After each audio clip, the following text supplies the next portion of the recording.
actual back pocket. Yeah. Well, you might have come down a little fast for, Oh, you know. yeah. Maybe you could do it a little bit slower. Mine feels like when I go in the back pocket, it feels like I can't go down any farther. Okay? But let's do it this way this week. Even if you feel like you're not in the back pocket, maybe just stop at shoulder height anyway. Okay? Because it won't do you much good to go down here. Okay?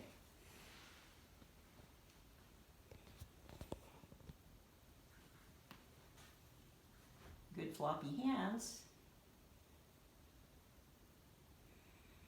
Okay, now when you came down, that looks good. Did you arch your back at all as you came? Uh, You look sort of like you did this, like you arched your back a little. Yeah. I feel like sometimes there's like a small like amount of arch that's just like I kind of just like do normally. I don't know if that's good. Yeah, I actually am sway back, so I do too. But what you don't want to do is, I mean, you see the difference between that and this. Yeah. So you don't want to arch your back just because you're bringing you're moving your arms. So sit back on the kangaroo tail and very good. That part's excellent. Okay, and now flop. And now float. That's what I meant to say.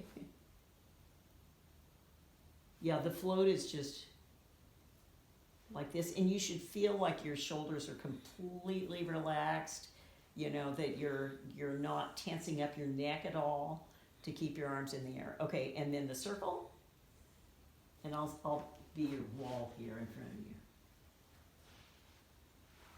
Keep pronating. Here we go.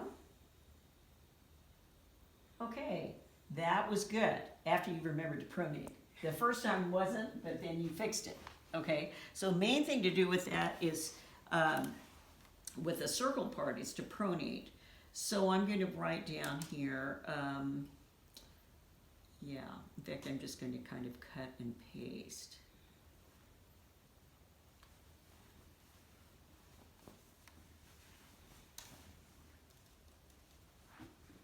Is this the 19th? Yes. Mm-hmm. It's close. Okay.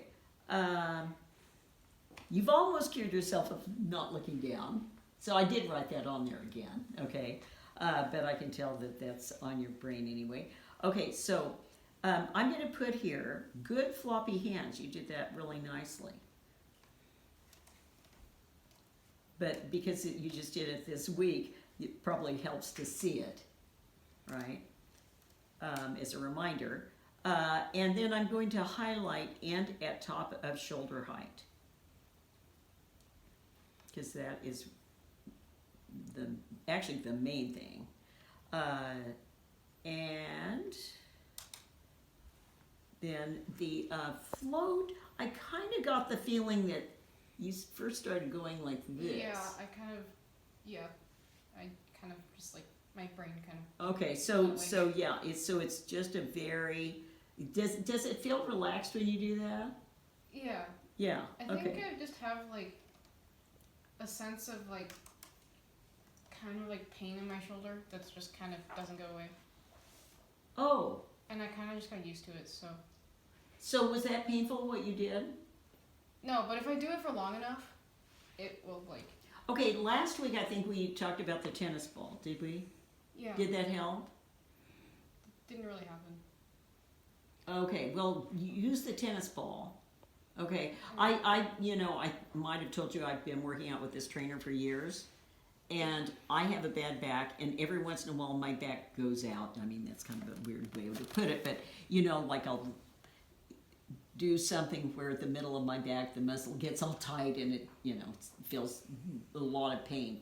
It hardly ever happens, but I remember the first time that happened, he said, well, go get a tennis ball, and then he just like pushed. I showed you about doing that, right?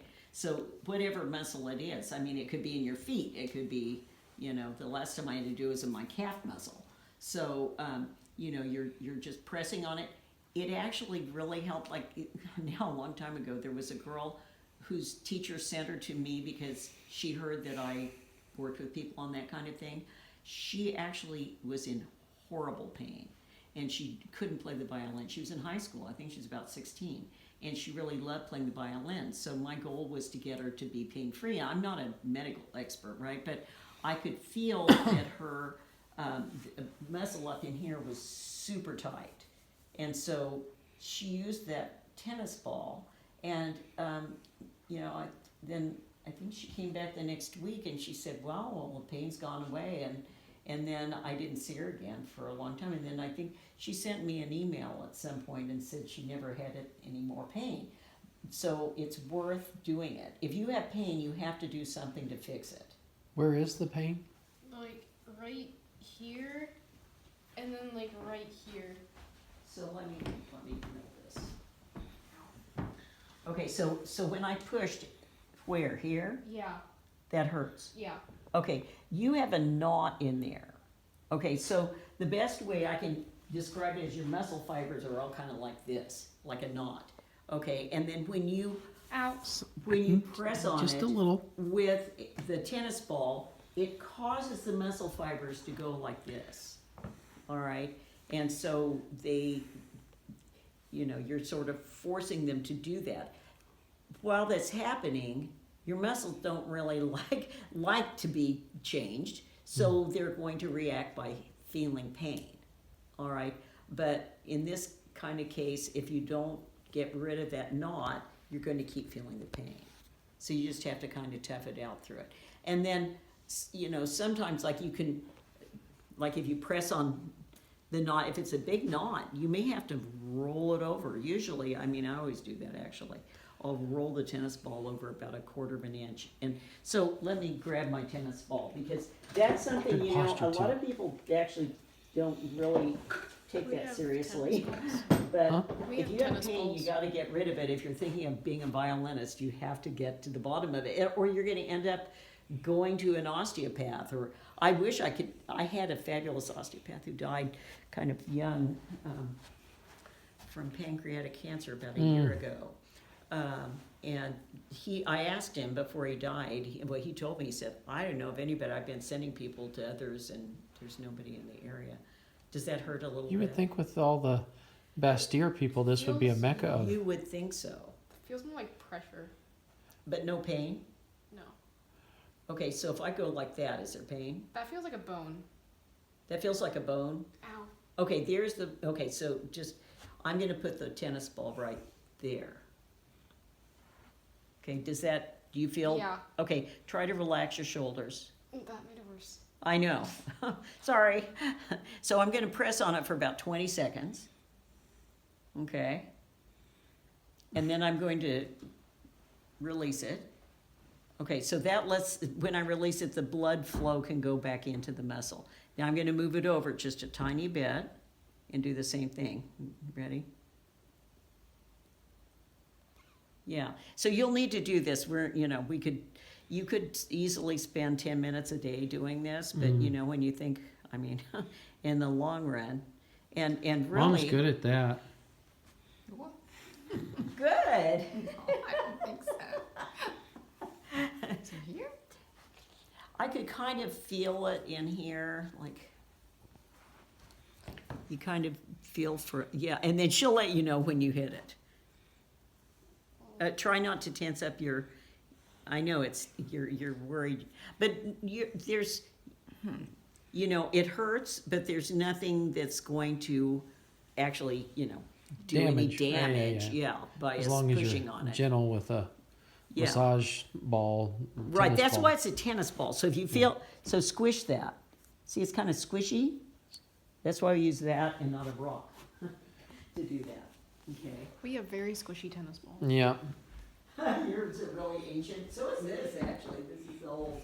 So, but yeah, I would definitely do that, especially, after working with several people. I'm telling you the most on point, because hers was that same exact thing, like horrible pain, and it kept getting worse to the point where her teacher went, So my goal with her was just to get her so she was pain-free and could play again. And she really wasn't my student, but anyway, but that worked. And so, yeah, it sounds like that's what you need. In fact, I'm going to Don't write bring down your- here. She often does like posture wise. Yes. I think good posture will help to. Yeah. Right. If you go like this, stand with your hands when you're standing there. Stand with your hands behind your back. Yeah, that actually helps open this. Pretty much everything we do, typing, violin playing, is all in what we call the frontal plane, like this. So you're pulling your shoulders this way, and my grandmother looked like this by the time at the end of her life. She lived to be 90. So I hope I live to be 90, but I'm kind of following it. And then I have scoliosis on top of it and sway back. So I have a bad back. So, I every night I lie down on the floor with no pillow and try to, unwind my back.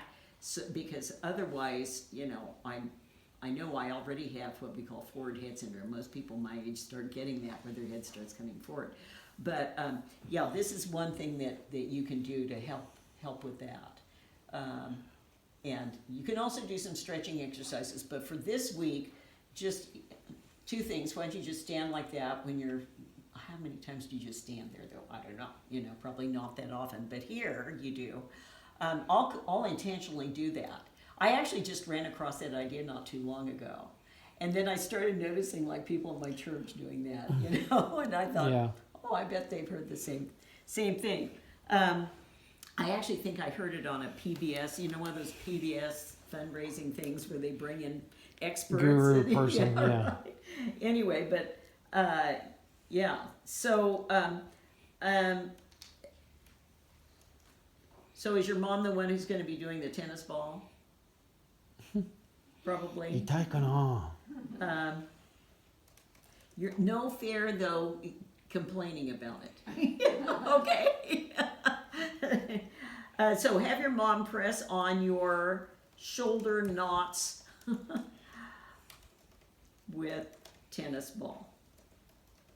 And I would do that every day. All right. It would be helpful, but not necessary to, like if you have one of those microwavable kind of like back wraps, Yeah. or just put some rice in a sock and nuke it for a bit, and then put that on there to help release. Don't use ice, though they concluded that's not good. They thought that was good for a while. Whoops. I'll just put here can heat area first. But again, it's not really necessary to do that. Okay, so I think that'll be really helpful. Because if you're telling me, you've told me 2 lessons now that your back hurts, so, and that, I guess this exercise kind of worries you because you think it's going to hurt more. Actually, I think it will hurt less because I think right now I'm holding my arms up, so I'm using the wrong muscles. Here I am suspending my arms. Okay, so if our shoulders have tons of different muscles that do different things.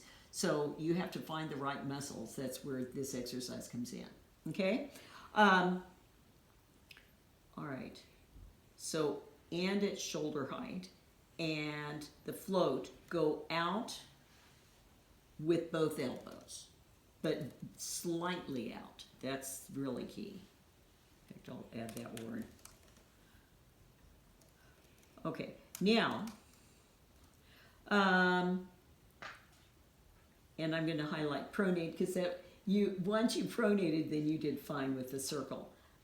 Okay, so next, the data shape bows.